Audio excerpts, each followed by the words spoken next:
સિરાજભાઈ ને પેલા જે પ્રોબ્લેમ હતી તો કેટલા ડોક્ટરોને મળ્યા? અમે ઘણા ડોક્ટરોને બતાવી રહ્યા, પણ એ બધા ડોક્ટરો ઓપરેશન નું જ કહેતા હતા, ચીરાચારી વાળું ઓપરેશન કહેતા હતા, એટલે અમને સમજમાં ના આવી. બરાબર. અને ફેસબુકમાં વિડીયો જોયું, વિડીયોના આધારે અમને સમજમાં આવી ગયું, એટલે અમે મોલ બેન્કરના ત્યાં ડોક્ટર મોલ બેન્કરના ત્યાં ઓપરેશન કરાવડાવ્યું. અચ્છા, તો આ ટ્રીટમેન્ટ દરમિયાન કેવું રહ્યું આપને? ટ્રીટમેન્ટ દરમિયાન બહુ સારું રહ્યું, ભાઈને બહુ સારું થઈ ગયું, હેડવામાં બેઠવામાં બધી રીતે બહુ સારું થઈ ગયું. તો પહેલા એમને ચાલી નહોતા શકતા? ચાલી શકતા હતા, પણ એમને શું પગે ચાંદા પડતા હતા, એના હિસાબે પગે ચાંદા પડતા હતા, મળતા જ નતા ચાંદા. ચાંદા માટે હું ઘણી દવા કરાવડાવી, પણ એમ ફરક પડતો જ નતો એમને.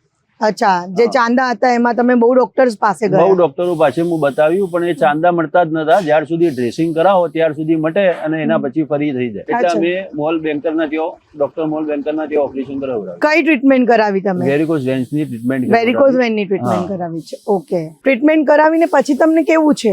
ટ્રીટમેન્ટ કરાયા પછી સરસ થઈ ગયું છે. જે પગમાં જે નસોમાં ગાંઠો હતી બધી વેરાઈ ગઈ છે. અચ્છા, પગમાં નસોમાં ગાંઠો હતી બધી વેરાઈ ગઈ છે.